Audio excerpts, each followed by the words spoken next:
Vrindavan colony के मकान number 4 में अभी अभी लगा है देसी घी और हींग का तड़का।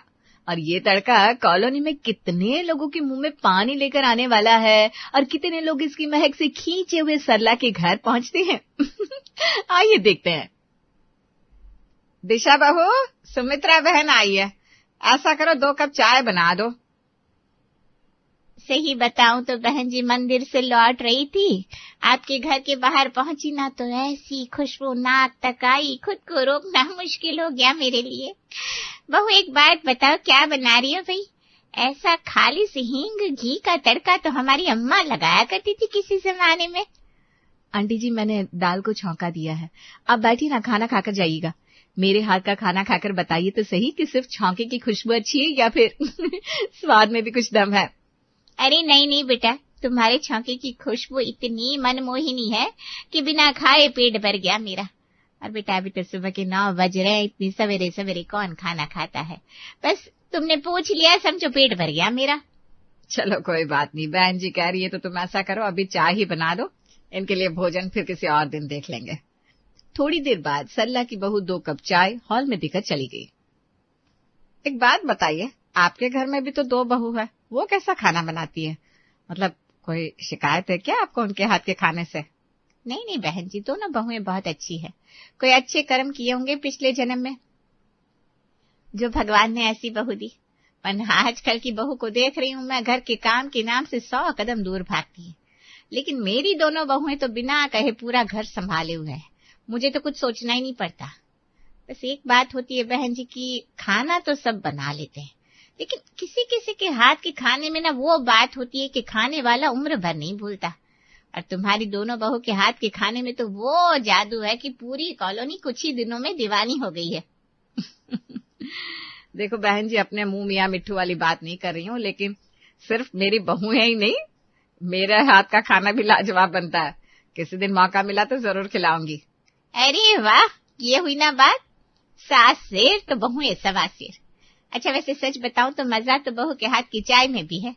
बुला तो जरा, रेसिपी तो पूछ लूं। बड़ी बहू आओ भाई, आंटी बुला रही है। जी आंटी जी, आपके लिए कुछ और बना दूं? अरे नहीं नहीं बेटा, मुझे और कुछ नहीं चाहिए, मैं बस ये जानना चाह रही थी, इतनी लाजवाब चाय बनाई तुमने। भाई तुम्हारे हाथ की तो हर चीज लाजवाब है, ज्यादा नहीं तो कम से कम इस चाय की रेसिपी ही बता दो। क्या सीक्रेट है तुम्हारी लाजवाब चाय के पीछे? आंटी जी, अगर मैंने आपको अपनी चाय के पीछे का सीक्रेट बता दिया ना, तो फिर आप चाय पीने हमारे यहाँ थोड़ी ना आएंगी।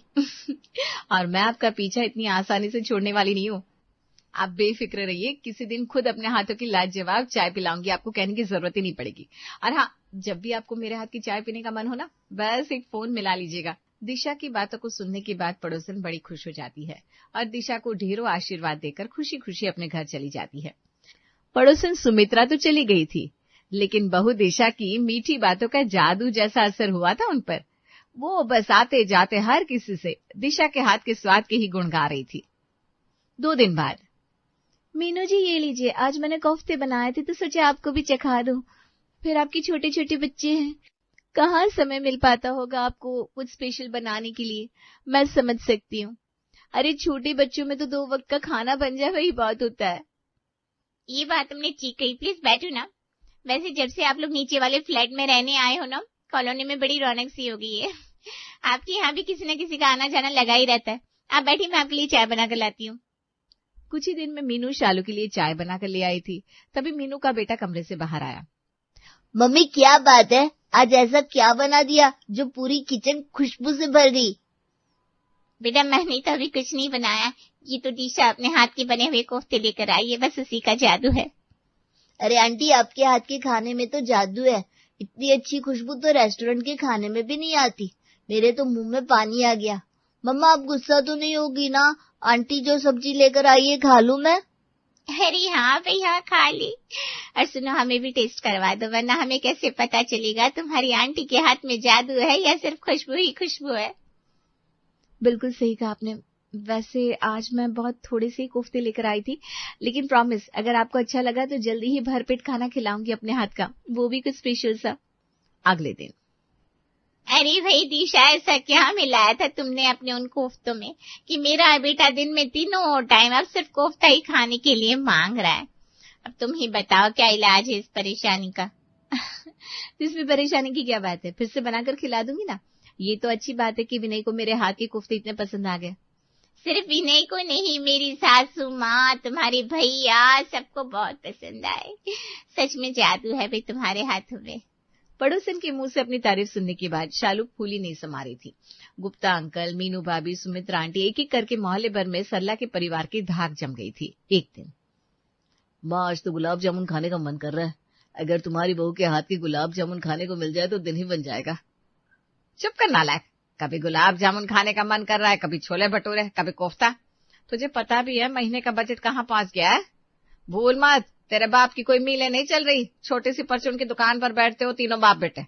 घर में और भी खर्चे होते हैं या सारी कमाई जो है खाने पीने पर उड़ा दोगे तुम लोग?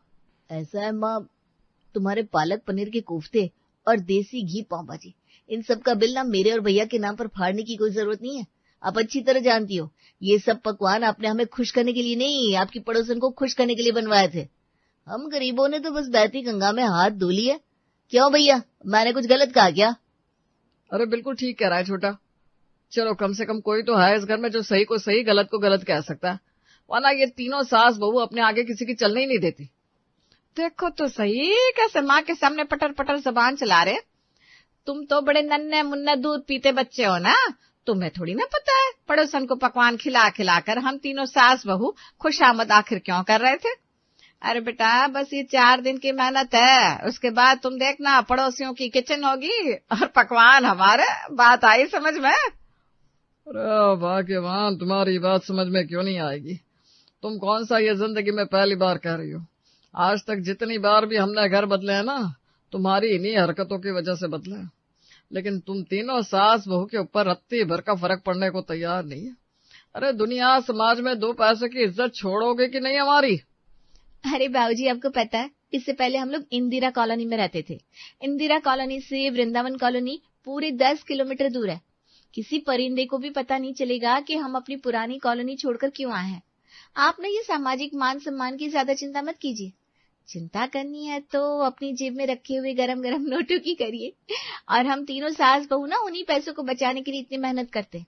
अब आप देखो, आपके दोनों बेटे, माँ जी, आपके पोते पोतियां सब मिलकर इस घर में 1 नंबर के चटोरे हैं। अगर सबकी पसंद का खाना महीने भर में हम दोनों देवरानी जेठानी बनाएंगी ना, तो वो दिन दूर नहीं जब हम लोगों को महीने में 5 दिन गुरुद्वारे में जाकर खाना खाना पड़ेगा। क्योंकि जितनी हमारी कमाई है उससे सिर्फ 25 दिन का खाना ही खा पाएंगे हम लोग।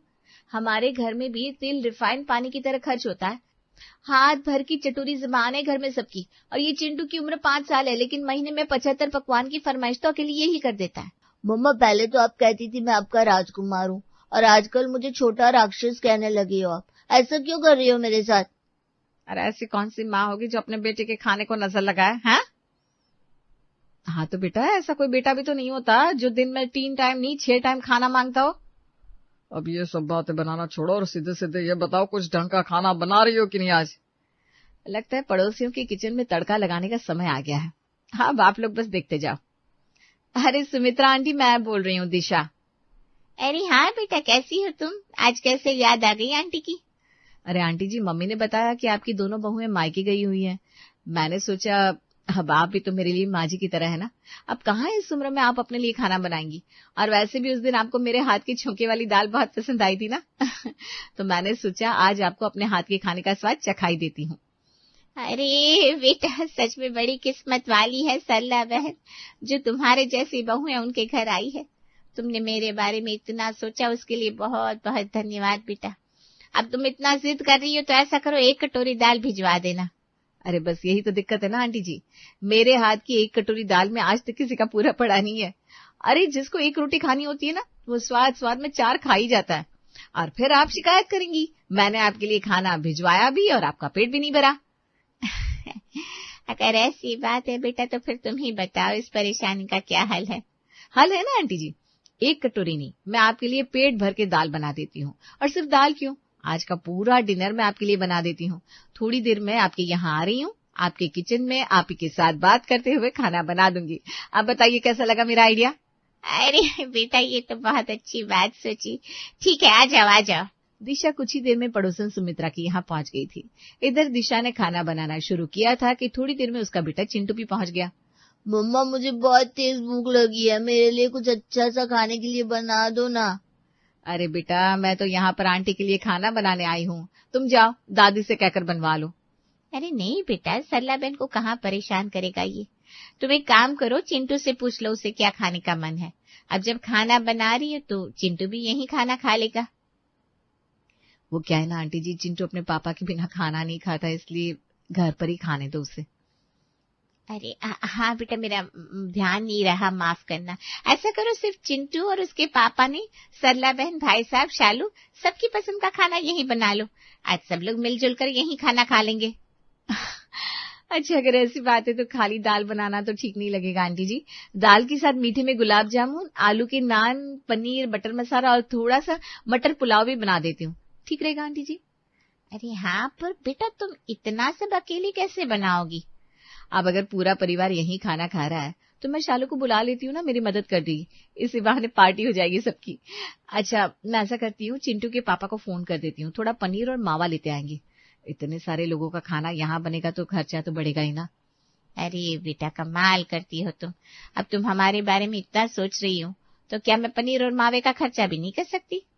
अब वो सब चिंता मेरे ऊपर छोड़ दो, जो भी सामान चाहिए लिस्ट बनाकर ब्लैंकेट से ऑर्डर कर दो। कुछ ही देर में पूरा परिवार सावित्री के यहाँ पहुंच गया था। दोनों बहुओं ने मिलकर ढेर सारे डिशेस बनाकर तैयार करे और फिर पूरे परिवार ने उस रात जमकर दावत उड़ाई। बिल्कुल ठीक कह रही थी बेटा, तुम्हारे हाथ का खाना खाकर इंसान का पेट तो भर सकता है लेकिन मन नहीं भर सकता। वही खाते खाते पेट दर्द हो गया लेकिन मन नहीं भर रहा। बस बेटा, मुझे लग रहा है मैंने तो 2-3 दिन का खाना एक ही दिन में खा लिया। अब मैं तो पूरा दिन कल उपवास करने वाली हूँ। अरे आंटी, ऐसे कैसे? आप उपवास करेंगी तो इस बचे हुए खाने का क्या होगा? काफी सारा खाना बच गया है। अरे बेटा, सच में इतना भारी खाना अब मैं कल फिर से खा तो नहीं पाऊंगी। ऐसा करो, तुम ये सब पैक करके ले जाओ, बच्चे हैं, सब खत्म हो जाएगा। बिल्कुल ठीक कह रही है बहन जी, महंगाई के जमाने में खाने को इस तरह वेस्ट करना कोई अच्छी बात नहीं है। सब पैक कर लो, घर जाकर हम लोग खाकर खत्म कर देंगे। घर पहुंचकर मान गए मम्मी आप लोगों की चालाकी को। अरे हींग लगी ना फिटकरी, 2 वक्त के बढ़िया खाने का इंतजाम हो गया। तो फिर तुझे पता भी है, बड़ी मेहनत करी है हम सास बहू ने तुम लोगों को मुफ्त का खाना खिलाने के लिए। अगले दिन, अरे भाग्यवान, बढ़िया सी चाय पिलाओ, शाम के 5 बज गए, हमारे तो सर में दर्द हो रहा है। क्या है जी, आपका ये चाय का टेप रिकॉर्डर बंद होने का नाम ही नहीं लेता। सुबह से 4 बार चाय पी चुके आप, और ये सारा दूध आपकी चाय के लिए तो खर्च नहीं कर सकते। घर में छोटे छोटे बच्चे हैं, उनके बारे में भी सोच लिया कीजिए कभी कभी। अरे माँ जी, आप क्यों बाबूजी पर गुस्सा हो रही है? बाबूजी, आपको चाय पीनी है ना, तो ऐसा कौन सी किताब में लिखा है कि अगर चाय पीनी होगी तो उसके लिए हमें अपनी रसोई में ही जाकर बनानी होगी? आप रुकिए, मैं अब भी पड़ोस वाले गुप्ता जी के यहाँ से बढ़िया चाय का इंतजाम करके आती हूँ। शालू पड़ोस वाले गुप्ता जी के यहाँ पहुंच जाती है। अरे शालू बेटा, आओ आओ, और बताओ घर में सब लोग कैसे हैं? बस अंकल जी, घर में तो सब लोग बढ़िया है। आंटी जी की याद आई तो सोचा चलकर हाल चाल ले लूं। बेटा मैं भी ठीक हूँ, चाय बनाने जा रही थी, बैठो तुम्हारे लिए भी बना देती हूँ। क्या आंटी जी, मेरे होते हुए आप चाय क्यों बनाएंगी? आप बैठिए, मैं आपको अपने हाथ की स्पेशल चाय बनाकर पिलाती हूँ। और वैसे भी पिछले हफ्ते आप मेरी चाय की रेसिपी पूछ रही थी ना। अच्छा ठीक है, बना लो बेटा। अभी शालू को रसोई में गए 2 मिनट हुए होंगे कि उसका फोन बज उठता है। अब नाराज मत होइए बाबूजी, बस 5 मिनट बाद मैं घर पर आकर आपकी चाय बना देती हूँ। हाँ, समझ रही हूँ आपके सर में दर्द हो रहा होगा, लेकिन प्लीज थोड़ा सा वेट कर लीजिए। क्या बात है बेटा, सब ठीक है ना? घर में कोई बात हो गई क्या? नहीं आंटी जी, वैसे तो कुछ बात नहीं हुई। वो मैं यहाँ चली आई ना, उधर बाबूजी की चाय का समय हो रहा है।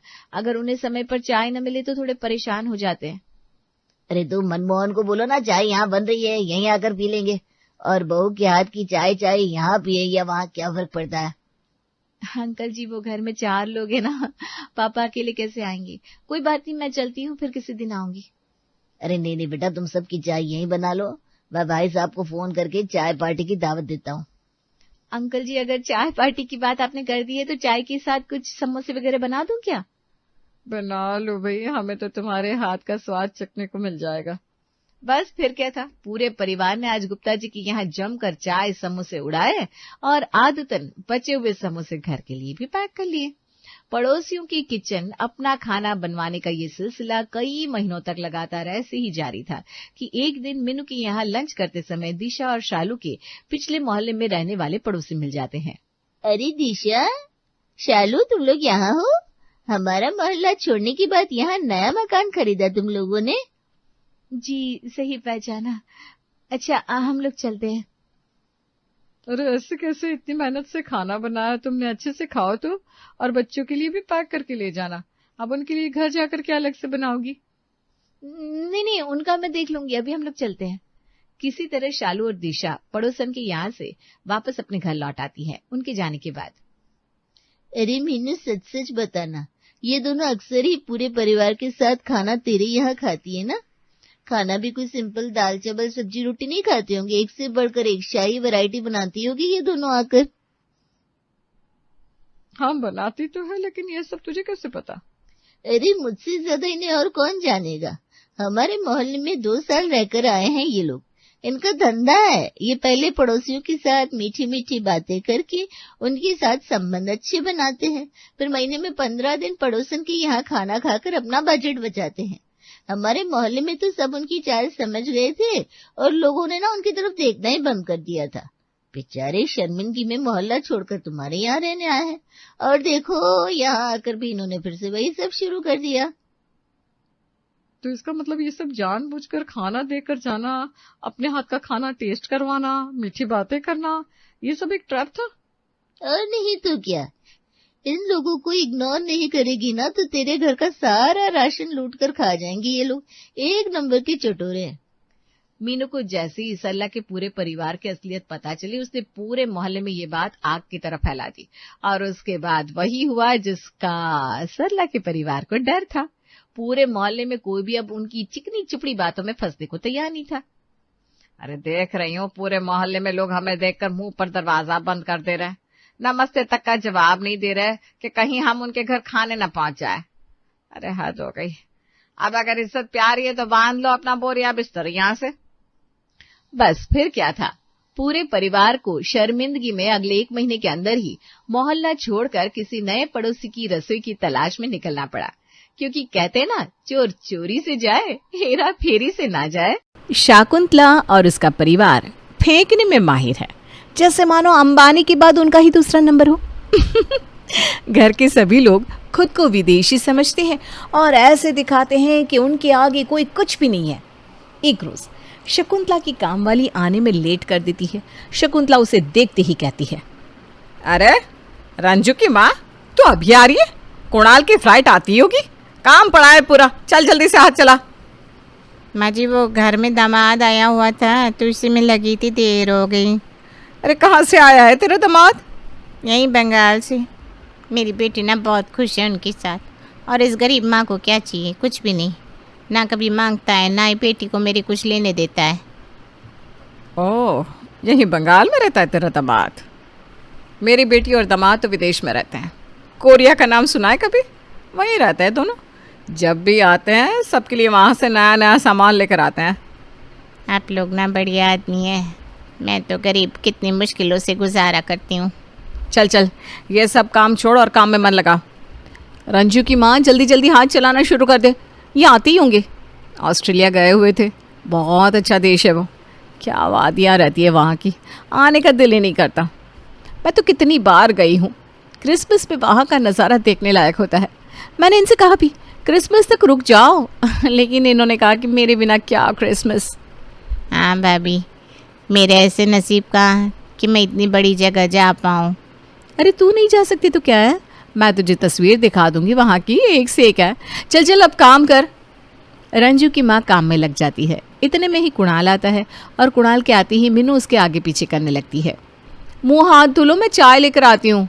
वैसे मेरे लिए ऑस्ट्रेलिया से क्या क्या लेकर आए हैं? ऑस्ट्रेलिया से मैं तुम्हारे लिए समुंदर की लहरें लेकर आता। क्या ऑस्ट्रेलिया फेमस ही है अपने प्राकृतिक सुंदरता के लिए, तो मैं क्या ले आता। लेकिन फिर भी मैंने अपनी पत्नी के लिए मुंबई से एक ड्रेस लिया है। अच्छा ठीक है, लेकिन देखो किसी से कहना मत कि तुमने मुंबई से लिया है। यही कहना कि ऑस्ट्रेलिया का है, वरना मेरी इज्जत क्या रहेगी। अरे यार, मैं कौन सा किसी से कुछ बोलने वाला हूँ। ऐसा ड्रेस तो ऑस्ट्रेलिया में भी नहीं मिलता। काम वाली मीनू और कुणाल की बातें सुन लेती है और मन ही मन कहती है, फेंकने में तो इन लोगों का कोई जवाब ही नहीं है। और मीनू भाभी भी इन लोगों की तरह ही निकली, वो भी लगता है इसी घर की है। कोई कहेगा नहीं कि वो किसी और की बेटी है। एक ही थाली के चट्टे बट्टे हैं ये लोग। अनुभव भैया की शादी अगर किसी साधारण लड़के से हो गई तो पता नहीं बेचारी का क्या होगा। ये लोग तो उसे दिन भर नीचा दिखा दिखा कर मार ही देंगे। इतने में ही मीनू रंजू की माँ के पास आकर कहती है, ये देखो रंजू की माँ, ऑस्ट्रेलिया से ये लेकर आया है मेरे लिए। कभी ऐसा देखा है? कोई भी देखे तो देखता रह जाएगा, ऐसा ड्रेस है। हाँ भाभी, बहुत अच्छा है। आप लोग ना दिखने में भी विदेशी लगते हैं।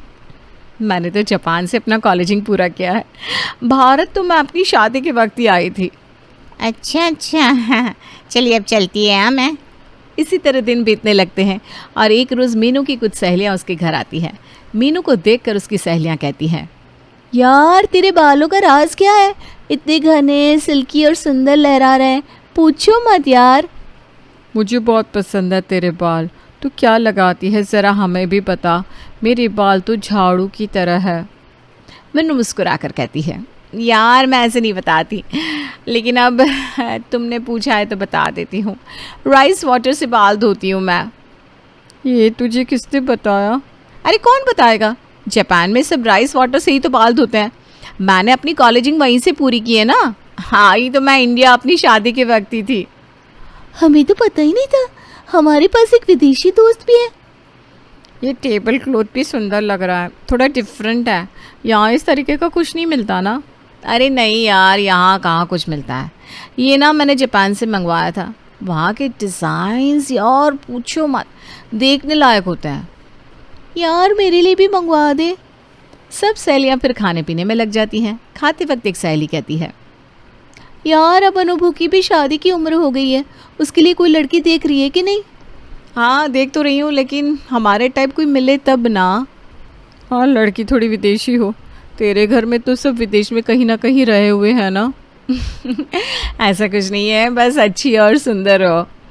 सब सहेलियाँ खा पी कर चली जाती हैं। रात को जब सब खाने के टेबल पर बैठे रहते हैं तब मीनू शकुंतला से कहती है, मम्मी जी मैं क्या कह रही थी कि अब अनुभव की भी शादी कर देते हैं ना।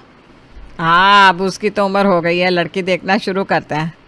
कुणाल तू देख कोई लड़की, कोई अच्छी हमारी तरह, ऐसे कि हमारे घर में आकर सबसे मिल जाए, वो अलग ना लगे। हाँ, लगना चाहिए कि वो हमारे जैसी है। ठीक है बाबा। कुणाल अनुभव के लिए लड़की देखने लगता है। इधर मीनू और शकुंतला भी अपने जान पहचान में लड़की देखने लगती हैं। यहाँ जैसे ही रंजू की माँ को पता चलता है कि अनुभव के लिए लड़की देखी जा रही है तो वो मन ही मन सोचती है, इन लोगों ने मेरे को बहुत सुनाइला है। इनके घर तो ऐसी लड़की आनी चाहिए जो इनका असली चेहरा इनको दिखा दे। सब लड़की देखने लगते हैं लेकिन किसी को लड़की समझ नहीं आती। कुणाल कहता है, तुम लोगों को इतनी लड़की की फोटो दिखाई, लेकिन तुम लोग सबको रिजेक्ट कर रही हो। अब कहाँ से लाऊं लड़की, तुम खुद ही देख लो। मैंने तो सबको बोला, लेकिन फिर भी कोई समझ में नहीं आ रही। अरे शादी वगैरह का काम हो तो काम वाली सबसे पहले काम आती है। अब रंजू की माँ ही हमारे काम आएगी, उसको ही बोलना होगा। अगले दिन रंजू की माँ के आते ही दोनों सास बहू उससे कहने लगती है, अरे रंजू की माँ तो वो काम छोड़ और पहले मेरी बात सुन। अपने अनुभव के लिए लड़की देख रहे हैं, कोई अच्छी लड़की तेरी नज़र में हो तो बता ना। लड़की तो है, मैं जिधर काम करती है ना उसकी बेटी बहुत सुंदर और सुशील है। अरे तो बताओ ना जल्दी। रंजू की माँ मन ही मन सोचती है, बड़ी मुश्किलों से ऊँट पहाड़ के नीचे आयला है।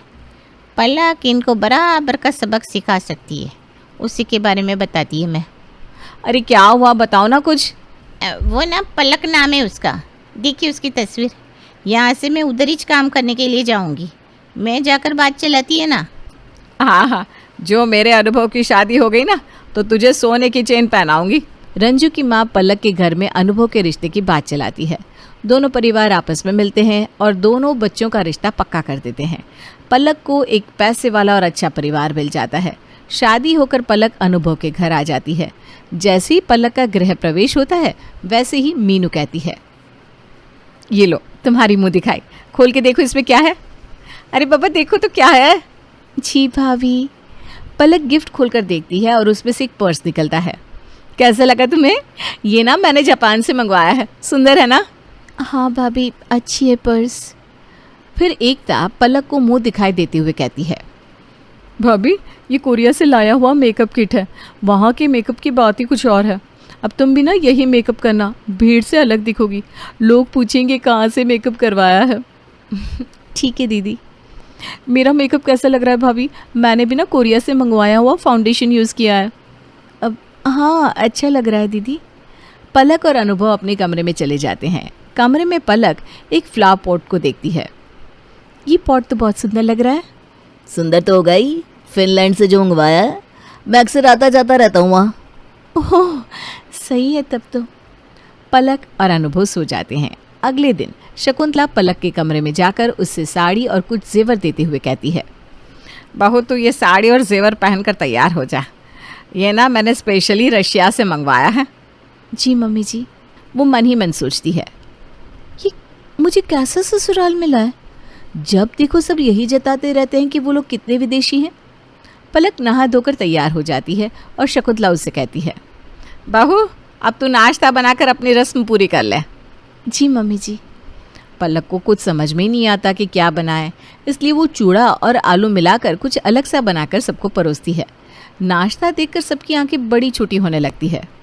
भाभी ये क्या बनाया है? आज तक कभी देखा नहीं कुछ ऐसा। ये क्या बनाकर लाई हो पलक? वो भाभी ये कोरिया की फेमस डिश है। दीदी आपको तो पता ही होगा, आपका तो आना जाना लगा रहता है ना वहाँ। एकता की चोरी पकड़ी नहीं जाए इसलिए वो कहती है, हाँ मेरे दिमाग से निकल गया था, ये ना कोरिया में बहुत फेमस है, एक्चुअली यहाँ मिलता नहीं ना तो ध्यान नहीं रहा। कोई नहीं दीदी, आप लोग खाकर देखो, अच्छा लगेगा। सब लोग चुपचाप खा लेते हैं और पलक को नेक भी देते हैं। खा पीकर सब अपने अपने कमरे में चले जाते हैं। मीनू अपने कमरे में जाकर जापानी गाने लगाकर सुनने लगती है। दोपहर के वक्त पलक उसके कमरे में जाती है और कहती है, भाभी आपको ये गाने पसंद है? हाँ मुझे ना जापानी सॉन्ग ही पसंद है, वो एक्चुअली मेरी कॉलेजिंग वहीं से हुई है ना। हाँ भाभी। अच्छा मैं ये पूछ रही थी दोपहर को खाना क्या बनाना है? अरे कुछ भी बना लो, आज ना मैं कोई काम नहीं करने वाली। ठीक है भाभी, मैं कर लूँगी। पलक रसोई में जाती है और चावल का अलग सा आइटम बना लेती है, जिसमें चावल बहुत गीले से होते हैं और उसमें कच्ची सब्जियां, पत्ता गोभी, प्याज वगैरह डालकर ऊपर से चाट मसाला डाल देती है। ऐसा चावल देखकर शकुंतला कहती है, बहू ये क्या है, कौन सा चावल बनाई हो, ये अजीब सा, मुझसे तो खाया ही नहीं जाएगा देखकर। हाँ भाभी ये क्या बना है, मेरे पति तो छुएंगे भी नहीं। भाभी आप खाकर तो देखो, ये जापान की फेमस डिश है। मीनू भाभी तो जानती होंगी, इतने दिन जो वहाँ रही है। मीनू सोचती है कि कहीं वो ना पकड़ी जाए कि वो कभी जापान गई ही नहीं, फिर उसकी इज्जत क्या रह जाएगी, इसलिए वो कहती है, अरे हाँ जापान में तो ये डिश बहुत फेमस है, मैंने तो बहुत बार खाई है, अरे खाकर देखो ना। सब खाने लगते हैं। पलक सबको खाता देख हल्का सा मुस्कुरा देती है और मन ही मन सोचती है, परदेश का बहुत शौक है ना तुम लोगों को, और खाओ परदेश की रसोई। अब पलक हर टाइम बचे कुचे सामान से कोई ना कोई डिश बना देती और किसी देश का नाम देकर सबको खिला देती। एक रोज़ घर में कोई सब्जी नहीं थी तो पलक सोचती है, क्या बनाऊँ समझ में ही नहीं आ रहा, कोई सब्जी नहीं है। चना बचा हुआ है, इससे टिक्की बना देती हूँ और बची हुई रोटी में बेसन लपेट कर तल देती हूँ। पलक तली हुई रोटी पर टिक्की रखकर उसमें सॉस और चटनी डालकर सबको परोसती है। तब अनुभव कहता है, यार तुम रोज अलग अलग डिश बना देती हो जिसको हमने कभी खाया ही नहीं होता है। ऐसा कुछ नहीं है, तुम भैया से पूछो, वो तो ऑस्ट्रेलिया गए हैं ना, वहाँ ये कितना पसंद किया जाता है। मुझ पर भरोसा नहीं है ना तुम्हें, भैया से पूछ लो। अब कुणाल फंस जाता है और डर से कहता है, अब हाँ मैंने खाया है बहुत, इसे खाने में एक नंबर लगता है। भाई तुम ना बहुत ड्रामा करते हो, जो मिल गया खा लो, इतना ड्रामा मत करो। बहू ये सब तो ठीक है, लेकिन तुझे सब प्रदेश के खाने ही आते हैं या अपना देश का भी कुछ बनाना जानती हो? जब से शादी होकर आई हो तब से कभी कोरिया, कभी जापान, कभी इटली, कभी स्विट्ज़रलैंड का खाना बनाकर खिलाती रहती हो। नहीं नहीं मम्मी जी, मुझे आता है ना भारत का खाना भी, लेकिन मुझे लगा कि यहाँ पर सबको विदेशी चीज़ें ही पसंद है और वहीं का शौक़ है, इसलिए वहीं का बनाया जाए कुछ। शकुंतला जब देखो खुद भी विदेश का फेंकती रहती है, इसलिए मजबूरी में उसे कहना पड़ता है, नहीं रे बहू, ऐसा नहीं है, बनाओ जो तुम्हें बनाना है। मुझे तो विदेशी खाने भी बहुत पसंद है, मैं हमेशा कहीं ना कहीं घूमती रहती हूँ। पलक एक हल्की सी मुस्कान देकर वहाँ से हट जाती है। ये सब रंजू की माँ देख चुकी थी। बिल्कुल सही लड़की पसंद करे लिए मैंने इन लोगों के लिए, अब आएगा मज़ा। हर बात पर प्रदेश याद आता है, तो प्रदेश का खाना भी खाओ। सब मन मारकर खा लेते थे जो भी पलक बनाती थी। शकुंतला से ये सब एक ज़रा भी नहीं खाया जाता, लेकिन उसके पास कोई दूसरा उपाय नहीं होता है। दिन बीतने लगते हैं और एक रोज़ पलक अपने मायके गई थी, तब सब आपस में बैठकर बातें करते हैं। मम्मी, एक बात मुझे समझ में नहीं आई, अभी तक पलक भाभी एक बार भी कहीं विदेश नहीं गई, तो उसे विदेश के खानों का इतना आइडिया कैसे है? बात तो पता की गई है एकता ने। हाँ मम्मी, जब देखो आज ये यहाँ का है, आज ये वहाँ का है, हम सबको ना उसकी हाँ में हाँ मिलाना पड़ता है। बात तो तुम लोग सही कह रहे हो, एक काम करते हैं, तुम लोग मैच क्यों नहीं करते? जो खाना वो बनाती है और जिस शहर का नाम लेती है सब पता चल जाएगा। हाँ भाभी, अब तो देखना ही होगा, क्योंकि अब इस तरह का खाना मैं नहीं खाने वाला, नहीं तो पलक की जगह आप खाना बनाने लगो। अरे मुझसे अब खाना नहीं बनेगा, इतने दिनों से मैं बना रही थी ना, सोचा था देवरानी आएगी तो आराम मिलेगा और आप मुझे फिर से फंसाने में लगे हो। अरे छोड़ो ना, यूट्यूब लगा के अभी चेक कर लो, सब समझ में आ जाएगा। यूट्यूब में कुणाल सब देश के खाने चेक करता है और कहीं भी ऐसा कोई भी डिश नहीं मिलता जैसा कि पलक ने बताया था। लो, यहाँ तो कुछ भी नहीं है। मतलब वो अपने मन से डिश बनाती है और हमें उल्लू बनाकर कुछ भी खिलाती है। शकुंतला का पारा चढ़ जाता है, वो गुस्से में कहती है, कोई कुछ नहीं कहेगा, मैं पलक से बात करूंगी। इतने दिनों से इतना रद्दी रद्दी बनाकर हमें खिला रही है विदेश का नाम लेकर, अब उसकी खैर नहीं। 10 दिन के बाद पलक घर आती है। पलक आती ही अपने मायके की बात करने लगती है और अनुभव से कहती है, शादी के बाद हम लोग कहीं गए नहीं ना, मेरे भैया और भाभी घूमने गोवा जा रहे हैं, तो हम दोनों भी उनके साथ चलते हैं।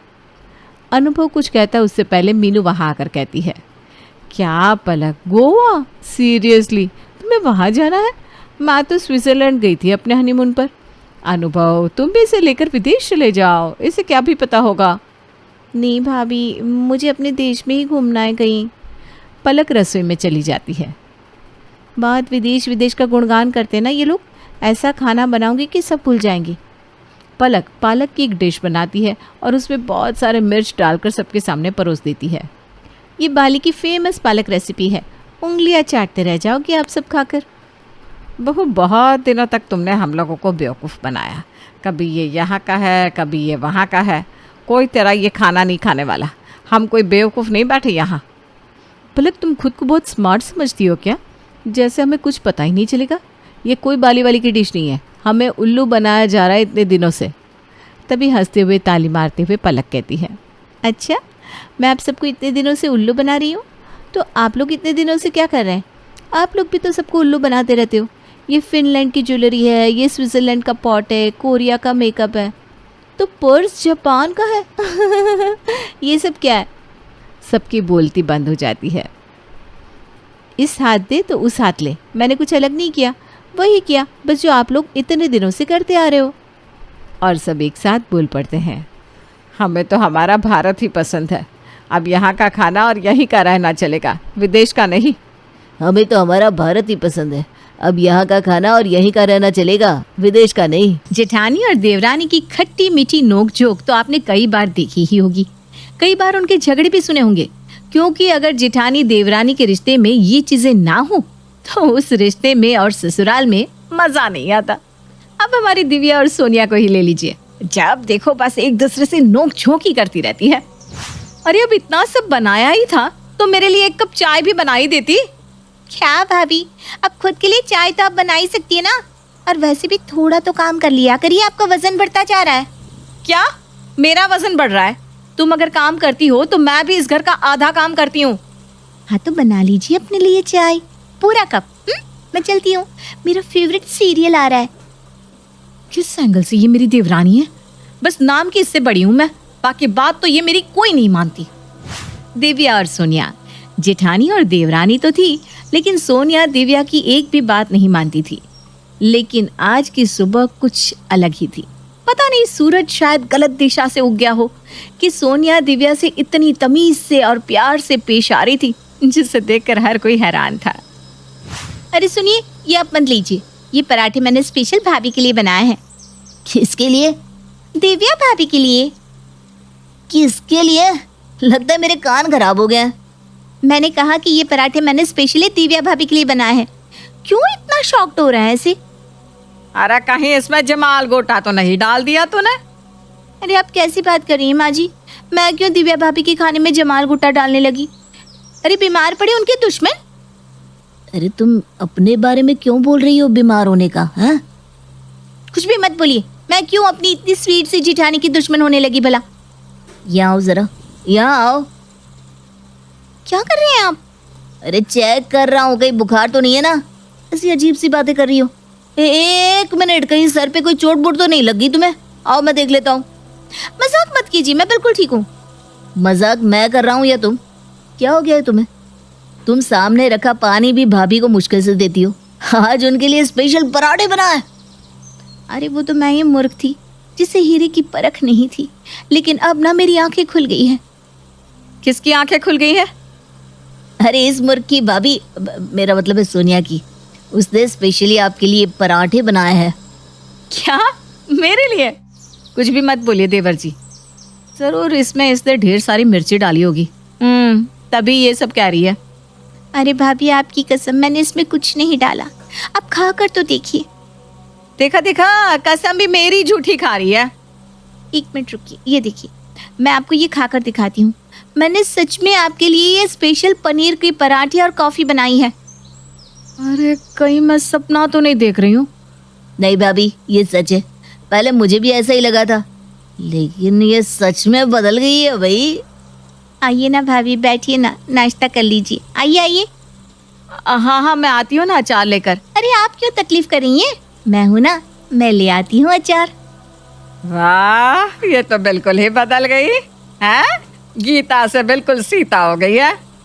हाँ, इतना प्यार देखकर तो मुझे रोना आ रहा है।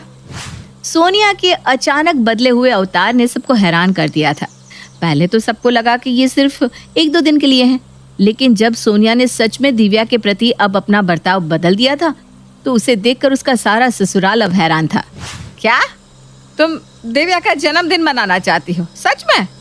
हाँ, और उनके लिए केक भी लाऊंगी और तोहफे भी। इतना तो आज तक मैंने भी नहीं किया सोनिया, जितना तुम कर रही हो। हाँ, तुम भाभी के लिए इतना सब कर रही हो। अगली बार दिव्या के जन्मदिन पर इसने करेले और टिंडे बनाए थे, बोलो, और आज तोहफे, केक और खुद खाना बनाने को कह रही है। अरे माँ जी, पहले मुझे भाभी की कीमत नहीं पता थी, उनकी अहमियत का एहसास नहीं था, लेकिन इस साल आप देखिएगा मैं उनके लिए क्या क्या करती हूँ। इतनी खुशी भैया, मुझसे तो बर्दाश्त ही नहीं हो रही है।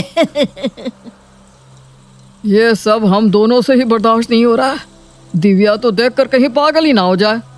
सोनिया ने दिव्या के लिए उसके जन्मदिन पर खूब सारी तैयारियां की। उसके लिए केक लाने से लेकर तोहफे लाने और खाना भी बनाना, सब कुछ उसने अकेले किया था। तो बताओ, कैसा लगा तुम्हें ये सब?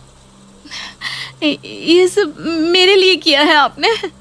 हाँ, किया तो तुम्हारे जन्मदिन के लिए ही है, लेकिन मैंने नहीं किया है। अच्छा, तो माँ जी ने किया है ये सब? नहीं, माँ ने भी नहीं किया। ये सब तुम्हारे लिए अकेले सोनिया ने किया है। क्या? मजाक मत कीजिए आप। अरे मैं मजाक नहीं कर रहा हूँ, सच में ये सब अकेले सोनिया ने तुम्हारे लिए किया है। उसने ही हम सबसे कहा कि वो तुम्हारा जन्मदिन मनाना चाहती है, और उसी ने ये सारी तैयारियां की है। उसने ये सब मेरे लिए किया? आप सच कह रहे हैं? हाँ भाभी, भैया सच कह रहे हैं। ये सब सोनिया ने आपके लिए किया है। ये सारी तैयारियां भी उसी ने आपके लिए की है। अरे और कोई कहता ना तो मैं उन पे विश्वास नहीं करती, लेकिन उसने ये सब मेरे सामने ही किया है। जन्मदिन की बहुत बहुत बधाई हो भाभी। तो कैसा लगा आपको ये सब? ये तो बहुत सुंदर है सच में सोनिया। अरे अभी तो ये तोहफे भी बाकी है, इसे तो खोलिए। अरे ये तो वही कंगन है जो मुझे पसंद आए थे, लेकिन मैंने आपको लेने नहीं दिए थे। और ये पायल भी वही है जो मैंने आपसे छीन ली थी, इसलिए आज मैंने वो सब आपको तोहफे में दिया है जो भी आपको पसंद था। आज से जो मेरा है वो आपका है भाभी। सोनिया, तुम्हारा ये प्यार देखकर मैं सच में बहुत खुश हो गई हूँ। भाभी, आज तक मैंने जो भी किया है उसे मन में मत रखिएगा। आज से हम दोनों बहनों की तरह हैं। जो मेरा हिस्सा है वो आपका भी है। हाँ, और जो मेरे पास है वो भी मैं तुम्हारे साथ बांट कर ही चलूंगी सोनिया। इसलिए मैं आज मेरे जन्मदिन पर आप सबसे एक बहुत बड़ी बात शेयर करना चाहती हूँ।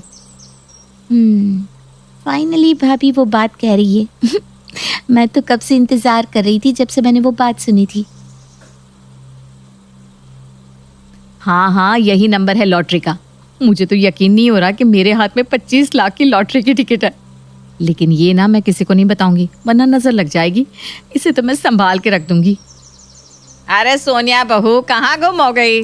दिव्या बहू एक बहुत बड़ी बात बताने वाली है। जी मुझे पता है। तुम्हें पता है? अब मेरा मतलब है कि मुझे पता है कि भाभी कुछ कह रही है तो बड़ी बात ही होगी। मैं आप सबको ना कुछ दिखाना चाहती हूँ। मैं बस अभी आई अपने कमरे से लेकर। जरूर भाभी लॉटरी टिकट लेने गई होंगी। वाह सोनिया, तूने सही वक्त पे भाभी को पटा लिया। नहीं तो इस लॉटरी के पैसे से तुझे वो एक फूटी कौड़ी नहीं देती। मैं इतने दिनों से उनके लिए ये सब कर रही हूँ, इसी लॉटरी की वजह से तो। और आज तो मैंने उन्हें सब अपना कीमती सामान भी दे दिया।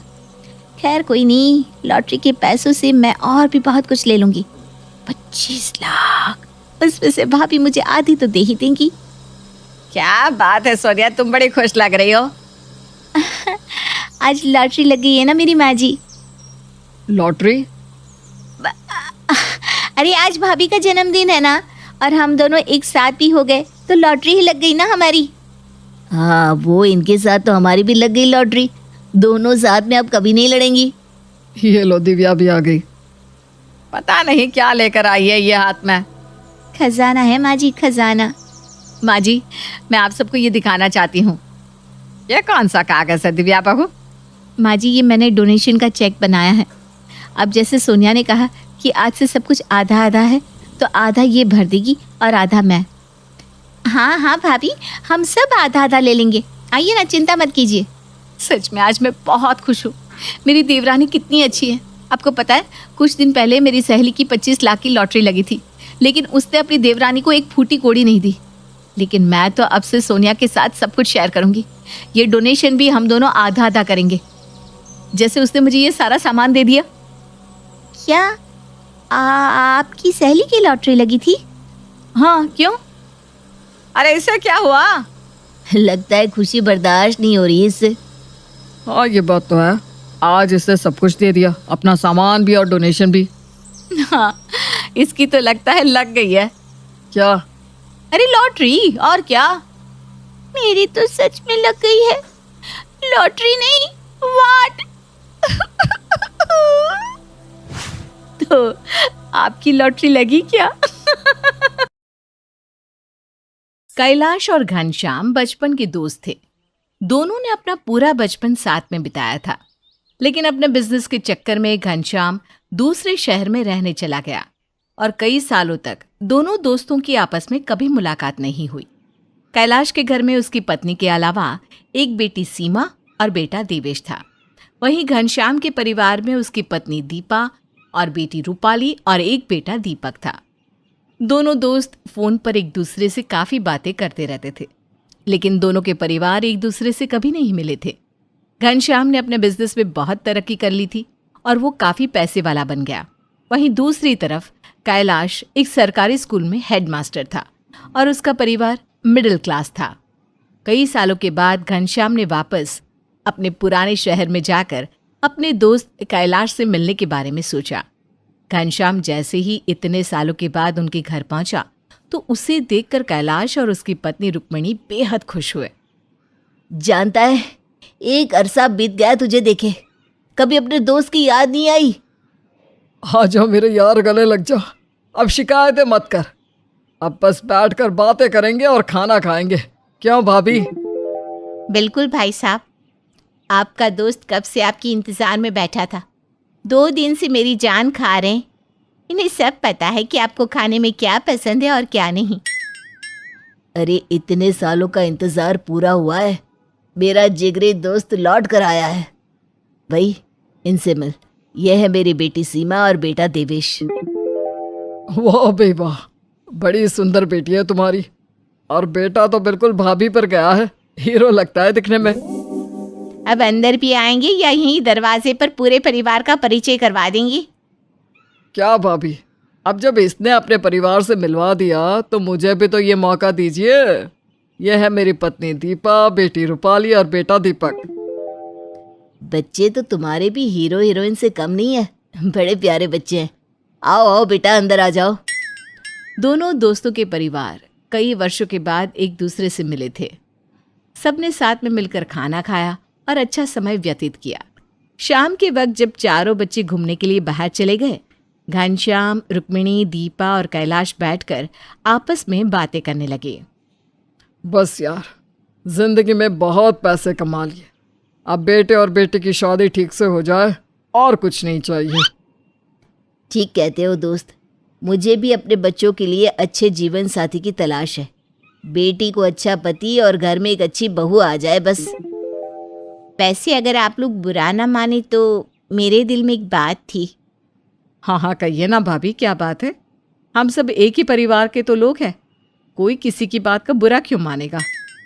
अब देखिए ना, मेरी बेटी सीमा आपके घर की बहू बन जाए और आपकी बेटी रूपाली हमारे घर की, तो कैसा रहेगा? अगर सच में ऐसा होगा तो खूब मजा आ जाएगा। बचपन के दोस्त रिश्तेदार बन जाएंगे, इससे अच्छी बात और क्या हो सकती है। देख दोस्त, बुरा मत मानना, लेकिन तेरे और मेरे परिवार की स्थिति में बहुत फर्क है। मैं एक साधारण मिडिल क्लास परिवार से हूँ और तू इतना बड़ा बिजनेसमैन। देख दोस्त, दोबारा ऐसी बात मत करना। उसके बाद दोनों परिवारों की सहमति से सीमा की शादी दीपक से और रूपाली की शादी देवेश से हो जाती है। रूपाली जब अपने ससुराल विदा होकर आती है तो उसके साथ खूब सारा दहेज आता है। सोने के गहनों से लेकर घर का सारा सामान घनश्याम ने अपनी बेटी को दिया था। वहीं दूसरी तरफ जब सीमा घर पहुंचती है तो उसके पास ऐसा कुछ नहीं था। कुछ दिनों तक तो सब ठीक चलता रहा, लेकिन फिर घनश्याम की पत्नी ने सीमा को ताने मारना शुरू कर दिया। अरे सीमा बहू, इस बार तुम रक्षाबंधन पर अपने मायके गई थी तो तुम्हारी माँ ने सोने की कोई चीज नहीं दी। तुमने देखा, जब रूपाली आई थी तो तुम्हारे पूरे परिवार के लिए मैंने सोने की चीजें भेजी थी। मम्मी जी, आप तो जानती हैं मेरे पापा के पास उतने पैसे नहीं है। अरे मुझे लगा कैलाश भाई साहब दोस्ती की आड़ में हमसे धोखा नहीं करेंगे, कुछ तो देंगे अपनी बेटी को। अरे जब देखो खाली हाथ टरका देते हैं। अरे दीपा, ये कैसे बात कर रही हो भाई? क्या बात हो गई? आप तो रहने ही दीजिए, ये सब आपकी दोस्ती के चक्कर में हुआ है। उधर रूपाली के घर में, अरे बेटा, इतना सब अपने मायके से क्यों लेकर आती हो? हमें इसकी कोई ज़रूरत नहीं है। वो क्या है ना मम्मी जी, माँ मानती ही नहीं है, जब भी आती हूँ ये सब रख देती हैं। अच्छा चलो, वो सब ठीक है। अब ये सुनाओ, तुम खुशखबरी कब सुना रही हो? अरे मम्मी जी, इतनी भी क्या जल्दी है, थोड़े दिन तो आराम से रहने दो। सब कुछ सही चल रहा था, लेकिन सीमा को अब रोज रोज दीपा के ताने सुनने पड़ते थे। धीरे धीरे दीपा ने अपनी बहू सीमा को दहेज के लिए परेशान करना शुरू कर दिया और दीपक ने भी इन सब में उसका साथ देना शुरू कर दिया। दीपक, आप मम्मी जी को समझाइए ना, वो मुझे रोज दहेज के लिए ताने मारती हैं। देखो सीमा, मम्मी जो भी कहती है उसमें कुछ भी गलत नहीं है। अब उन्हें भी तो अपनी हैसियत के हिसाब से लोगों को दिखाना पड़ता है ना, कि बहू ने अपने घर से क्या लाया क्या नहीं। दीपक, आप ये कैसे बात कर रहे हैं? मैं जो कह रहा हूँ सही कह रहा हूँ। मेरी बहन यहाँ से भर भर कर सोना ले जाती है, तुम्हारे मायके वालों की तो मौज आ गई बैठे बिठाए। अपनी सास और पति की बातें सुनकर सीमा को बहुत दुख होता है। बात बात पर वो उसे परेशान करते हैं। वो अपनी माँ को फ़ोन करती है और उनसे इस बारे में बात करती है। माँ, मैं इस घर में खुश नहीं हूँ, ये लोग मुझे हर बात पर ताना देते हैं। मेरी सास और दीपक ने मेरा जीना मुश्किल कर दिया है। लेकिन ये बात तुमने मुझे पहले क्यों नहीं बताई? ऐसे कैसे वो मेरी बेटी को परेशान कर सकते हैं? तुम चिंता ना करो। हाँ माँ, आप ही कुछ करिए। अभी मैं प्रेग्नेंट हूँ और ऐसी हालत में इन लोगों की बातें सुन सुनकर मेरी तबीयत खराब होने लगती है। क्या? तू प्रेग्नेंट है बेटा? लेकिन ये बात तू अब बता रही है। खैर, तू अपना ध्यान रखना, मैं कुछ करती हूँ। अपनी बेटी से बात करने के बाद रुक्मिणी का मन गुस्से से भर जाता है। वो अपने बेटे देवेश को बुलाती है।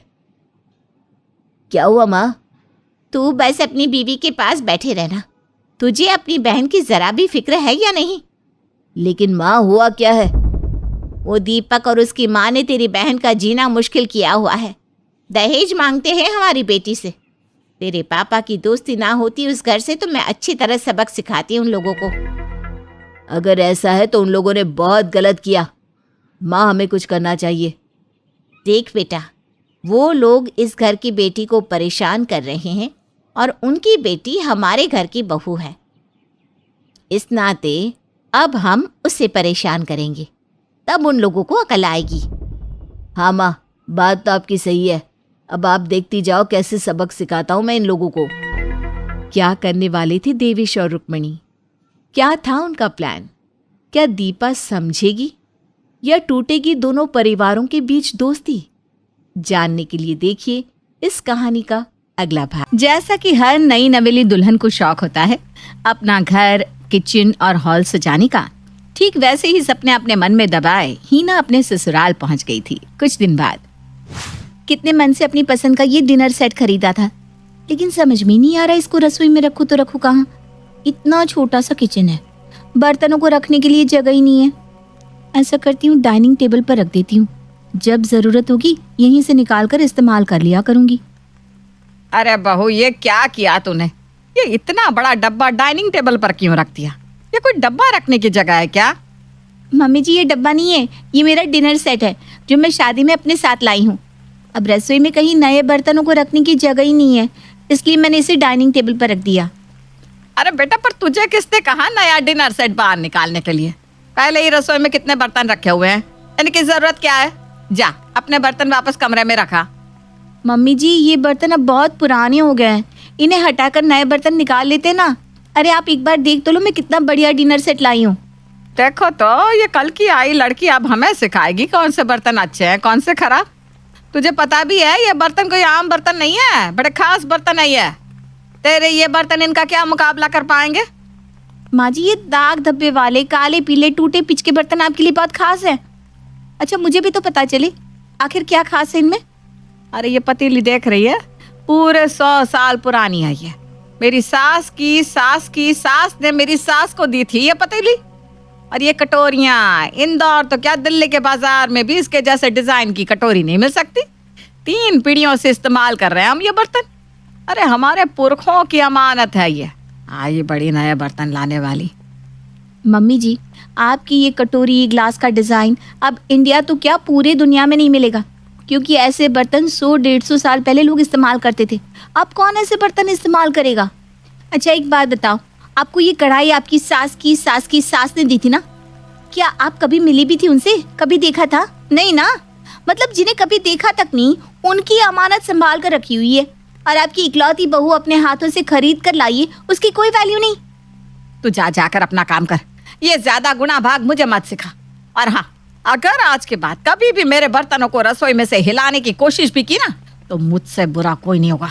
रख दे मेरे सारे बर्तन वापस। अरे क्या आज के जमाने में कौन ऐसा होगा जो 100-150 साल पुराने बर्तन संभाल कर रखे हुए होगा? और आज के जमाने में पतीलियों में खाना कौन बनाता है? ये कैसे बेमेल से बर्तन है? कोई ग्लास छोटा है, कोई बड़ा, कोई कटोरी यहाँ से कोई वहां से पिचकी है। हे भगवान, ऐसे बर्तनों में खाना खाने में तो मुझे ही खराब लग रहा है। पता नहीं मेहमानों के सामने इन बर्तनों में माँ जी कैसे खाना परोसती होंगी। 2 दिन बाद। अरे यार, शादी क्या हो गई? तू तो अपनी सहेलियों को भूल ही गई। एक बार ससुराल जाने के बाद 1 कप चाय पीने के लिए भी नहीं बुलाया तूने। अरे नहीं, ऐसी भी क्या बात है। जब तुम्हारा मन करे तब चले आओ, चाय के साथ नाश्ता भी करवा दूंगी। तो फिर ठीक है, हम लोग आज दोपहर में ही तेरे घर चाय के लिए आ रहे हैं। दोपहर में हीना की कुछ सहेलियां उसके यहाँ टी पार्टी के लिए जमा होती है। तुम लोग बैठो, मैं तुम सबके लिए चाय नाश्ता लगाती हूँ। हीना रसोई में जाकर चाय बनाने के लिए रखती है और 3 ग्लास में पानी भरकर स्टील की ट्रे में रखकर अपनी सहेलियों के पास ले आती है। हीना ने जिन 3 ग्लासों में पानी निकाला था, तीनों ही अलग अलग साइज और डिजाइन के। सहेलियों को पानी देने के बाद चाय देने के लिए हीना रसोई में जाती है। अरे यार, ये कैसे घर में शादी हो गई है हिना की? इसके पापा के पास तो पैसों की कमी नहीं थी, फिर ससुराल वाले क्या ढंग के बर्तन भी नहीं खरीद सकते? इतने गरीब है क्या? अरे यार, गरीबों के घर भी कम से कम ग्लास तो एक साइज की होती है, और इस स्टील की ट्री में आजकल कौन इस्तेमाल करता है स्टील की ट्री? सहेलियां अभी आपस में बात कर रही थी कि हिना स्टील के कप में चाय लेकर आती है। अरे यार, ये कैसा है एंटीक ससुराल है तेरा? तुझे तो बहुत शौक था ना इटालियन क्रॉकरी खरीदने का, अब क्या हुआ? अरे यार, इटालियन छोड़, तू स्टील के ही नए बर्तन खरीद ला, कम से कम तेरे ससुराल की गरीबी तो दूर हो जाएगी। अरे यार, मजाक मत बनाओ, तुम्हें पता भी है हमने आज कितने अनमोल बर्तनों में चाय पी है। ये तो ना म्यूजियम में रखने लायक कप है। इनके ऊपर पड़ी हुई एक एक खरोच बता रही है ये कम से कम 100 साल पुराने तो होंगे ही। अरे ऐसा नहीं कि घर में नए बर्तन नहीं है, बस मेरी सास को ना ऐसे एंटीक सामान का बहुत शौक है, इसलिए कई पीढ़ियों पुराने बर्तन और सामान उन्होंने सहज कर रखे हुए हैं। वैसे तूने अपने ससुराल की कमी को बहुत अच्छे से कवर अप करने की कोशिश की है, लेकिन बड़े दुख के साथ हमें बताना पड़ रहा है कि तेरा कवर अप हमारे सामने चल नहीं पाया। पुरानी चीज़ों को इकट्ठा करने का शौक अलग बात है, और मेहमानों के सामने इन टूटे फूटे बर्तनों में चाय नाश्ता परोसना बिल्कुल अलग। इसलिए प्लीज़ तुम दोनों बातों को ना आपस में मिक्स मत करो, हम सब समझ गए। सहेलियों की बातों का हिना के पास कोई जवाब नहीं था। बात तो हिना की सहेलियों की भी ठीक थी। कौन मेहमान को इतने पुराने घिसे पिटे बर्तनों में खाना परोसता है? जैसे जैसे समय बीत रहा था उसे ये बात समझ में आ गई थी कि सिर्फ उसकी सहेलियां ही नहीं, उनके घर आने वाला हर रिश्तेदार घर के बर्तनों का मजाक बनाया करता है। एक दिन हिना की बुआ सास अपने बेटे नवीन के साथ उसके यहाँ आती है। अरे बुआ जी, चाय नाश्ता तैयार हो गया है, अब नवीन भैया को कहाँ भेज रही हैं? अरे बहू, तू जरा ठहर जा, नवीन को आ जाने दी, उसके बाद ही चाय नाश्ता लगाना। लेकिन ऐसे अचानक से उठकर नवीन भैया कहाँ चले गए? अरे बेटा, तेरी सास फिर उन्हीं पुराने काले पीले बर्तन में लाकर चाय नाश्ता परोस देगी। हम तो बिल्कुल परेशान हो गए भाई उनसे। अरे उनकी कोई इज्जत हो ना हो, हमारी तो है। भिखारी भी ना ऐसे बर्तनों में खाना नहीं खाते जैसे बर्तनों में तुम लोग मेहमानों को खाना खिलाते हो। इसलिए मैंने अपना इंतज़ाम खुद कर लिया है। नवीन को भेजा है, वो अभी क्रॉकरी वाली प्लेट का सेट लेकर आता होगा। इन प्लेटों को ना बेटा तू संभाल के रखना, और जब भी मैं आऊँ मुझे उन्हीं प्लेटों में खाना दे दिया करना, ठीक है बेटा? जी बुआ जी। बुआ जी के जाने के बाद देख लिया मम्मी जी आपने, आज तो बुआ जी हमारे मुंह पर बेइज्जती करके गई हैं। अब इससे बड़ी बेइज्जती क्या होगी कि वो अपने बर्तन खुद खरीद कर यहाँ रख कर गई हैं। अरे हम क्या नए बर्तन तक खरीदने लायक नहीं है? अब मेहमान हमें आकर बर्तन खरीद कर देकर जाएंगे। देख बहू, मैं तुझे पहले भी कई बार समझा चुकी हूँ, जिसे मेरे घर के बर्तनों से परेशानी हो वो मेरे घर ना आया करे। मैं भी जाकर किसी के पैर नहीं पकड़ती कि आओ जी हमारे घर आकर चाय नाश्ता करो जी। एक तो यहाँ आकर मुफ्त का नाश्ता उड़ाते हैं, ऊपर से बातें भी बनाते हैं। लोगों से मुंह पर बेइज्जती करवाने के बाद भी हिना की सास की सोच में कोई बदलाव नहीं आ रहा था, जिसके कारण हिना बहुत परेशान थी। कुछ दिन बाद, मम्मी सब तैयारी हो गई है ना? सूरज अपने मम्मी पापा के साथ बस आता ही होगा। देखो उनकी खातिरदारी में ना कोई कमी मत छोड़ना। सूरज ने पहले ही बताया कि उसकी मम्मी थोड़ी सख्त मिजाज है। अरे तू क्यों चिंता कर रही है? तेरी माँ है ना, तुझे सूरज पसंद है तो समझ ले तेरा रिश्ता वहाँ होकर ही रहेगा। हम उनकी ऐसी खातिरदारी करेंगे कि वो आने वाले 50 साल में भी हमारी खातिरदारी को भूलेंगे नहीं। कुछ देर बाद जिज्ञासा के रिश्ते वाले वहाँ आते हैं। कुछ देर इधर उधर की बातें करने के बाद बहू हिना और जिज्ञासा मिलकर मेहमानों के लिए चाय और नाश्ता परोसने लगते हैं। माफ कीजिएगा बहन जी, पर आपके घर में हम रिश्ता नहीं कर पाएंगे। अरे बहन जी, आप ऐसी बातें क्यों कर रही हैं? देखिए, बच्चे तो पहले ही एक दूसरे को पसंद करते हैं। भगवान की दया से हमारे घर में भी किसी चीज़ की कोई कमी तो है नहीं, फिर रिश्ते से इनकार करने की वजह क्या है? देखिए बहन जी, आप लोगों के घर में आप कितने संपन्न और संस्कारी हैं, इस बात का अंदाजा तो कोई आपके घर के बर्तनों को देखकर ही लगा सकता है। अरे ऐसी भी क्या कंगाली है आपके घर में कि मेहमानों के सामने रखने के लिए 2 ढंग की प्लेट और कप भी नहीं खरीद सकते? अगर ऐसा है तो माफ कीजिएगा, ऐसे घर में मैं अपने बेटे का रिश्ता नहीं कर सकती। अरे बहन जी, इन बर्तनों की वजह से आप मेरी बेटी का रिश्ता ठुकरा रही हैं। अब अरे बर्तनों का क्या है, बर्तन तो कभी भी बदले जा सकते हैं। बदले तो जा सकते हैं बहन जी, लेकिन आज तक आपने बदले तो नहीं ना। अरे लोगों के घर में मेहमान आते हैं तो लोग महंगे से महंगे बर्तन में उनके लिए खाना परोसते हैं, और आप इन टूटे फूटे बर्तनों में हमारे लिए चाय नाश्ता लगवा रही हैं। क्या यही सम्मान होता है लड़के वालों का? अरे बहन जी माफ़ कीजिएगा, ऐसा नहीं है कि हमारे घर में बर्तन नहीं है। वो मुझे ना ज़रा ऐसे पुराने बर्तनों से कुछ ज़्यादा ही लगाव है। लेकिन आज ना आपकी बात सुनने के बाद मुझे एहसास हो गया कि मैं कितनी गलत थी। पुरखों की अमानत को संभाल कर रखने का मतलब ये तो नहीं होता कि हम ज़बरदस्ती आने वाली पीढ़ी के रास्ते की रुकावट बन जाए। आप मेरी गलती की सज़ा मेरी बेटी को मत दीजिए। रिश्ते के लिए हाँ कर दीजिए। मैं कल ही सारा कबाड़ उठाकर बाहर फेंकवा दूंगी। आप इतना कह रही है तो ठीक है, हम बच्चों का रिश्ता करने के लिए तैयार हैं। मम्मी जी, मैं मेहमानों को बाहर तक छोड़कर आती हूँ। थैंक यू सो मच सूरज, आपने मेरी सच में बहुत मदद की है। और आंटी जी, आपने तो बिल्कुल ऑस्कर विनिंग एक्टिंग की है आज, मज़ा ही आ गया। बेटा तुम्हारी परेशानी वाकई जायज़ है। उन बर्तनों के कारण वाकई शर्मिंदगी होती होगी तुम्हें। अब तो हम लोग रिश्तेदार हो गए, आगे भी हमारी मदद चाहिए तो बेझिझक बता देना बेटा।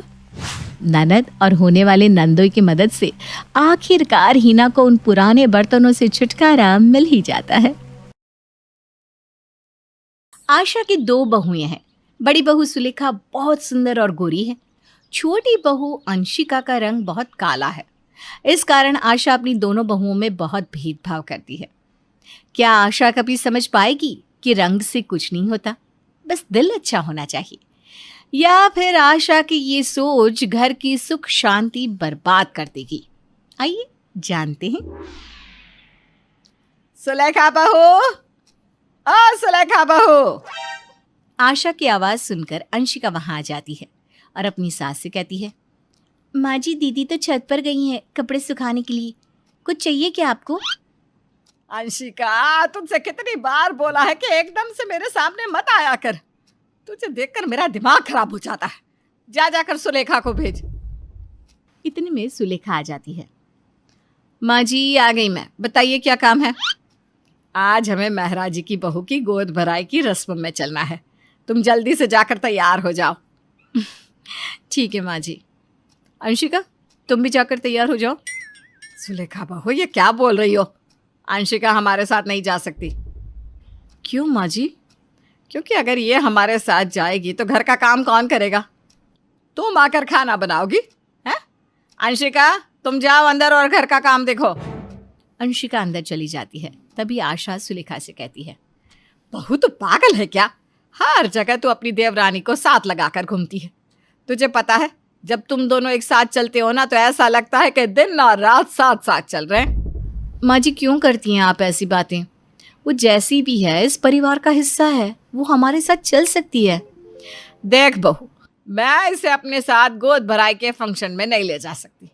सब मुझसे पूछेंगे कि आशा बहन, बड़ी बहू इतनी गोरी और सुंदर, लेकिन छोटी बहू इतनी काली क्यों उठा लाई? तो क्या जवाब दूंगी मैं? आशा और सुलेखा में काफी देर तक बहस होती रही, लेकिन आशा अपनी छोटी काली बहू को अपने साथ गोद भराई की रस्म में नहीं लेकर गई। इस तरह से आशा हर चीज में अपनी दोनों बहुओं के साथ भेदभाव करती है। एक दिन सुलेखा ने अंशिका को 2 हार के सेट दिखाते हुए कहा, अंशिका ये देखो, तुम्हारे जेठ जी कल रात को ये हार के सेट लाए थे, तुम्हें इन दोनों में से जो भी पसंद है वो ले लो। अंशिका वो हार के सेट हाथ में लेने ही वाली थी कि तभी वहां आशा आ गई और उसने दोनों हार के सेट अपने हाथ में लेकर कहा, अरे सुलेखा बहू तो इससे क्या पूछ रही है? अगर ये कोहिनूर का हीरा भी लगा कर गहने पहन लेना तब भी इस पर कोई फर्क नहीं पड़ने वाला। तू देखना तुझे कौन सा पसंद है इन दोनों में से। माँ जी आप अंशिका को पसंद करने दीजिए ना।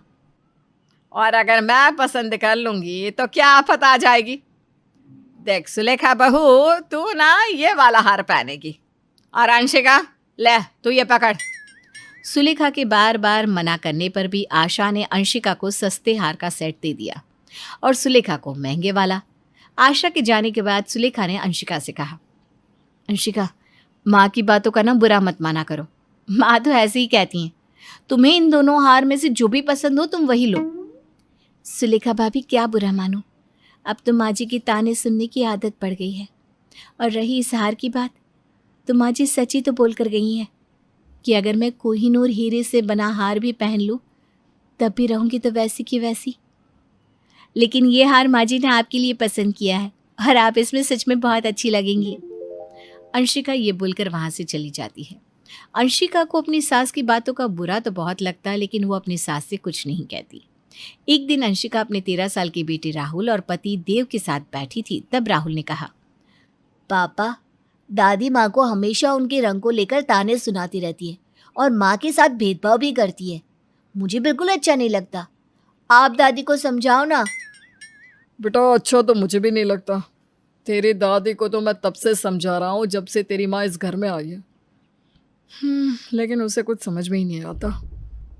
पापा सच कहो, मुझे दादी बिल्कुल अच्छी नहीं लगती। अरे ये क्या बातें लेकर बैठ गए आप दोनों। राहुल बेटा, वो तेरी दादी हैं और दादी के बारे में ऐसा नहीं बोलते। चलो सो जाओ, नहीं तो सुबह स्कूल के लिए लेट हो जाओगे। अंशिका राहुल को चुप करा देती है। राहुल सुबह जल्दी उठकर अकेला ही स्कूल चला जाता है। तभी सुलेखा का 14 साल का बेटा सात्विक अपनी माँ से कहता है, माँ देखो ना, राहुल मुझे छोड़कर स्कूल चला गया। हम रोज साथ जाते हैं। अरे बेटा, उसकी कोई एक्स्ट्रा क्लास होगी, कोई बात नहीं, तुम्हें पापा छोड़ आएंगे। सुलेखा का पति तरुण अपने बेटे को स्कूल छोड़ने चला जाता है, लेकिन जब स्कूल की छुट्टी होती है तो राहुल को अकेला स्कूल से घर आते देख उसकी दादी कहती है, अरे राहुल बेटा, तुम अकेले ही स्कूल से आए हो? तुम्हारा भाई कहाँ है? मुझे नहीं पता कहाँ है। राहुल ये बोलकर अंदर चला जाता है। तभी पीछे से सात्विक घर आता है। सात्विक अपनी दादी से कहता है, दादी, राहुल आ गया घर। हाँ, अभी अभी आया है। तुम दोनों एक साथ क्यों नहीं आए? कोई झगड़ा हुआ है क्या तुम दोनों में? नहीं दादी, पता नहीं राहुल को क्या हो गया है। सुबह मुझसे पहले स्कूल चला गया और अब मुझसे पहले घर आ गया। स्कूल में भी मुझसे बात नहीं की। सात्विक की बात सुनकर आशा को बहुत हैरानी होती है। शाम को आशा राहुल और सात्विक के लिए हलवा बनाकर लाती है। सात्विक हलवा खाने बैठ जाता है। फिर आशा राहुल से कहती है, राहुल बेटा देख, मैंने तेरे लिए हलवा बनाया है, खा ले बेटा। दादी, मुझे नहीं खाना आपके हाथ का बना हलवा। आप अपनी गोरी बहू के बेटे को ही खिलाइए। राहुल की बात सुनकर आशा हैरान हो जाती है। वो सीधा किचन में जाती है जहां सुलेखा और अंशिका काम कर रही थी। तभी आशा अंशिका पर बरस पड़ती है। मुझे तो लगता था तेरा रंग ही काला है, लेकिन तेरा तो दिल भी काला है। क्यों राहुल को हम सब के खिलाफ भड़का रही है? क्यों उस मासूम बच्चे के दिल में हम सब के खिलाफ जहर भर रही है? माँ जी, मैंने राहुल से कुछ नहीं कहा और जहर मैं नहीं, आप भर रही हो मेरे बेटे के दिल में और हम सबकी जिंदगी में भी। अब इस तरह दोनों सास बहू में झगड़ा शुरू हो जाता है। सुलेखा दोनों को शांत कराने की बहुत कोशिश करती है। अब आए दिन उनके घर से झगड़े की आवाज़ें आती रहती। एक दिन सात्विक और राहुल में भी झगड़ा हो गया और दोनों हाथापाई पर आ गए।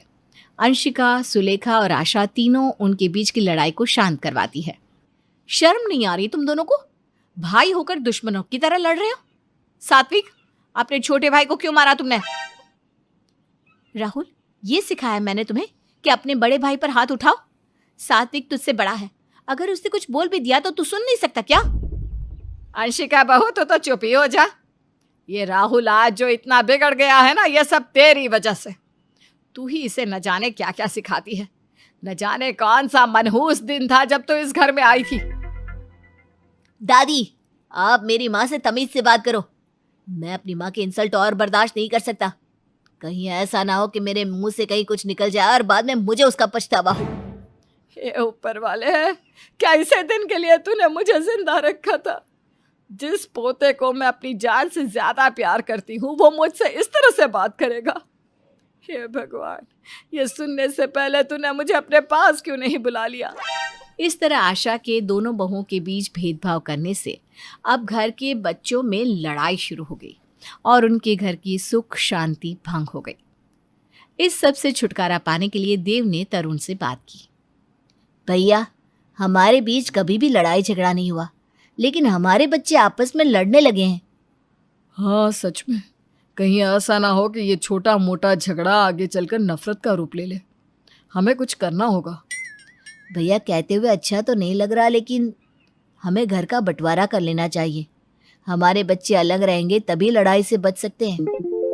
दोनों भाइयों ने आपसी सहमति से घर का बंटवारा कर दिया। हालांकि घर की दोनों बहुएं इस बंटवारे के खिलाफ है। आखिर आशा के दोनों बहुओं के बीच भेदभाव करने के कारण घर का बंटवारा हो ही गया। क्या अंशिका और सुलेखा इस बंटवारे के फैसले को सर झुकाकर स्वीकार कर लेंगी, या फिर वो पहले की तरह एक साथ एक घर में प्यार से रह पाएंगी? ये जानने के लिए हमारे अगले एपिसोड का इंतजार कीजिए और हमें कमेंट करके ये जरूर बताइएगा, सुलेखा और अंशिका को क्या करना चाहिए।